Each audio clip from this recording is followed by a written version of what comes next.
Salut. Bon, voilà, Paris Santiago, c'est fait. La cathédrale de Santiago, donc après 3 mois de marche, 1600 ou 1700 km de fait, arrive, comme je l'ai dit dans les vidéos précédentes, l'heure de la conclusion. Alors, sur un voyage comme ça, il y a beaucoup de choses à dire, beaucoup d'anecdotes, beaucoup de gens rencontrés, beaucoup de bivouacs difficiles, nuits pluvieuses, réveils pendant la nuit, ou des nuits merveilleuses avec des superbes ciels étoilés et tout ça et tout ça. Mais je crois que de tout ça, je vais garder 3 choses, donc il y aura un podium, les 3 choses essentielles à garder. Et ce sera, donc je vais commencer par la médaille de bronze.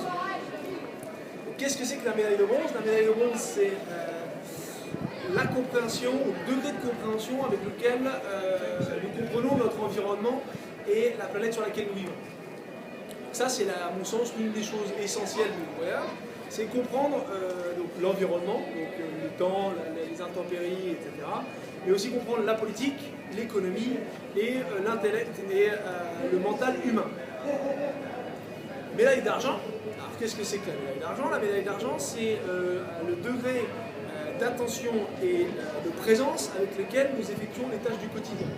Alors ça peut aller des tâches les plus basiques, c'est-à-dire faire la vaisselle ou laver les chiottes, à des tâches beaucoup plus importantes et essentielles dans la vie d'un homme ou d'une femme, qui sont faire l'amour à son partenaire ou sa partenaire, ou l'éducation des enfants. Ensuite, en médaille d'or, alors qu'est-ce que c'est que la médaille d'or? Parce que c'est quand même la première marche du podium. Donc la première marche du podium, c'est l'éducation et la transmission. Donc à mon sens, ce que je retiens de ce périple-là de 3 mois, c'est comment nous transmettrons à nos descendants et aux générations à venir notre compréhension du monde et le degré de présence avec lequel il faut effectuer les tâches du quotidien. La transmission, aujourd'hui, c'est ce qui me paraît, à moi, dans la vie d'un homme ou d'une femme, le plus important et l'essentiel. Et c'est ce qu'on ne fait pas toujours le mieux. Si on regarde aujourd'hui, depuis une vingtaine ou une trentaine d'années, beaucoup de femmes sont rentrées sur le marché du travail.